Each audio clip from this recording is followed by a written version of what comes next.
HD news खबरें आप तक। मुजफ्फरनगर नगर पालिका द्वारा देवी अहिल्याबाई होलकर की पुण्यतिथि व महिला सम्मान कार्यक्रम आयोजित। मुजफ्फरनगर भारत सरकार द्वारा पुण्य श्लोक देवी अहिल्याबाई होलकर जी की 300वीं जयंती मनाई गई, जिसके परिपालन में अधिशासी अधिकारी डॉक्टर प्रियज्ञ सिंह के निर्देशानुसार पचैंडा रोड स्थित बारात घर में नगर पालिका द्वारा महिला सशक्तिकरण के लिए सम्मेलन का आयोजन किया गया। सम्मेलन में मुख्य अतिथि के रूप में श्री कपिल देव अग्रवाल, माननीय राज्य मंत्री विमल शर्मा अध्यक्ष सहकारी बैंक, श्रीमती मीनाक्षी स्वरूप अध्यक्ष नगर पालिका परिषद, सुभाष चंद्र शर्मा पूर्व अध्यक्ष नगर पालिका परिषद मुजफ्फरनगर, सुधीर सैनी जिलाध्यक्ष भारतीय जनता पार्टी, देशबंधु तोमर उपाध्यक्ष भारतीय जनता पार्टी और श्रीमती बबीता गुप्ता उपस्थित रहे। अतिथियों ने देवी अहिल्याबाई होलकर जी के जीवन पर प्रकाश डाला और सभी से उनके तरह अपने धर्म के प्रति अडिग रहने और गरीबों की सेवा करने के लिए कहा। कार्यक्रम में नगर पालिका द्वारा स्वच्छ भारत अभियान को सफल बनाने में दिए गए योगदान के लिए महिला कर्मचारियों को प्रशस्ति पत्र देकर सम्मानित किया गया।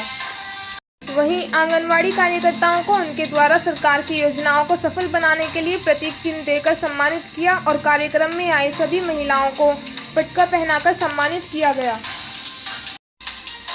कार्यक्रम में भारतीय जनता पार्टी के पदाधिकारियों के साथ नगर पालिका से डॉक्टर प्रज्ञा सिंह अधिशासी अधिकारी, डॉक्टर अतुल कुमार नगर स्वास्थ्य अधिकारी, योगेश कुमार मुख्य सफाई निरीक्षक, श्रीमती प्लक्षा मैनवाल सफाई निरीक्षक, सुशील कुमार जिला कार्यक्रम प्रबंधक, आकाशदीप और श्रीमती रुचि शर्मा लिपिक स्वच्छ भारत मिशन, दीपक सैनी ITC प्रखर मित्तल स्वच्छ भारत मिशन और आंगनवाड़ी बहनें, आशा बहनें उपस्थित रहीं।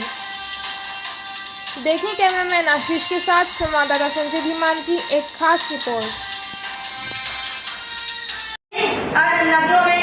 नदियों के घाटों, कुओं और बावड़ियों का भी निर्माण कराया ताकि श्रद्धालुओं को सुविधा मिले और स्वच्छ जल मिले। महारानी अहिल्याबाई उस दौर की शासक थी जब महिलाओं के लिए शिक्षा, राजनीति और शासन में भाग लेना अत्यंत कठिन माना जाता था। उन्होंने समाज की रूढ़िवादी धारणाओं को तोड़कर महिलाओं की शिक्षा पर जोर दिया। 500 महिलाओं की सेना की टुकड़ी बनाई और उन्हें हथियारों का प्रशिक्षण दिया और युद्ध की तकनीक सिखाई, क्योंकि वे खुद भी घुड़सवारी करती थी और युद्ध क्षेत्र में जाती थी, जिससे कि वे महिलाओं को भी अपने साथ युद्ध क्षेत्र में जा सकें और विजय प्राप्त कर सकें। उन्होंने अपने शासनकाल में विधवा महिलाओं को संपत्ति का अधिकार दिया, क्योंकि उस समय विधवा महिलाओं को अपने पति की मृत्यु के बाद संपत्ति नहीं मिलती थी। उन्होंने यहाँ तक इन्होंने सती प्रथा का भी विरोध किया और संरक्षक की तरफ मत चलो। अहिल्याबाई को पढ़ो, अहिल्याबाई को गुणो, अहिल्याबाई के गुण स्वीकार करो, आत्मसात करो और उसके बाद आगे बढ़ो और फिर देखना जीवन में आप कितनी आगे बढ़ जाती हैं। इन्हीं के साथ मैं अपनी बात समाप्त करता हूँ। हम सब तो वही बताने वाले हैं कि उनका कब जन्म हुआ, उन्होंने कब कार्य किया, पर जैसे कि उन्होंने बताया मुझे बड़ा अच्छा लगा कि हमें उनसे प्रेरणा लेनी चाहिए और उनके रास्ते में हमें चलना चाहिए। उनको पढ़ें, उनको जानें जो अभी हम सब नहीं जानते हैं। उनकी बहुत पहले सीरियल आया था, मैंने वो सीरियल देखा था पूरा उनका, इसलिए मुझे उनकी पूरी चीज़ें, छोटी से छोटी चीज़ें भी याद हैं कि उनका जन्म कब हुआ। 31 मई 1725 को उनका जन्म हुआ। महाराष्ट्र के चौड़ी गांव में उनका जन्म हुआ और विलक्षण प्रतिभा की वो महिला थी, प्रखर बुद्धि की वो प्रखर बुद्धि से बहुत प्रखर बुद्धि की थी। इसी अपने विलक्षण प्रतिभा से उन्होंने मालवा राज्य की बहू बनी और उन्होंने ऐसे ऐसे कार्य उन्होंने किए हैं कि जिसका उल्लेख करना भी, पढ़ना, बताना भी जरा से टाइम में पूरा नहीं पड़ेगा। सर को जोड़ने का काम किया, बनाने का काम किया, हम आपका स्वागत करते हैं और पूरा भरोसा रखिए कि नरेंद्र मोदी जी ने महिलाओं के लिए जिस प्रकार से सम्मान देने का काम किया, सुरक्षा देने का काम किया, बेटियां पूरी जा नहीं पाती थी, घर से निकल नहीं पाती थी, मुजफ्फरनगर शहर के अंदर ज्वेलरी पहनने निकलना महीने का कितना मुश्किल होता था। कल 31 मई को अब से 300 साल पहले उनका जन्म हुआ था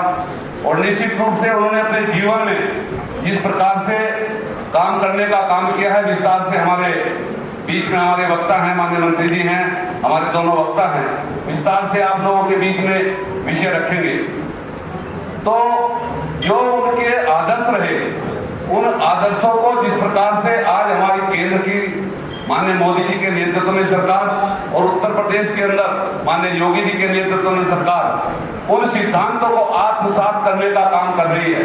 जिस करने के लिए और जिस प्रकार से समाज के बीच में समरसता बढ़ाने का काम किया, निश्चित रूप से उन्हीं आदर्शों पर चलते हुए माननीय मोदी जी के नेतृत्व में आज हमारे महिला सशक्तिकरण के लिए विभिन्न योजनाएं जो दी गई हैं, उन सबको आत्मसात करने का काम हमारी सरकार कर रही है। उसी में उन आदर्शों को, उन आदर्श पुरुषों के हम जन्मदिन पर आज उपस्थित हुए हैं और आप समझ सकते हैं कि गांव के साधारण किसान की बेटी 12 साल में जिसकी शादी हुई, पति की मृत्यु हो गई, बेटे की मृत्यु अल्पायु में हो गई, फिर ससुर की मृत्यु हुई, वहां के राजा थे, और उसके बाद जो शासन किया वह अद्वितीय शासन था। हर क्षेत्र में, चाहे वो धार्मिक रूप से, जो अभी बताया मेरे से पूर्व वक्ताओं ने, श्री शंकर लिखती थी वे साइन करने में, आप समझ सकते हो उसे जो अब्दाली से डर लिया और श्री शंकर से ऑर्डर कर लिया। एक सुशासन करने का अगर कोई इतिहास में राम ने शासन किया, भगवान राम ने, भगवान श्री कृष्ण ने किया, वो स्वर्ण अवतार थे, लेकिन जो पुण्य श्लोक, जो ऐसी आत्मा जो 3 लोगों के बारे में कहा गया, युधिष्ठिर के बारे में कहा, वो धर्मात्मा राजा हुए।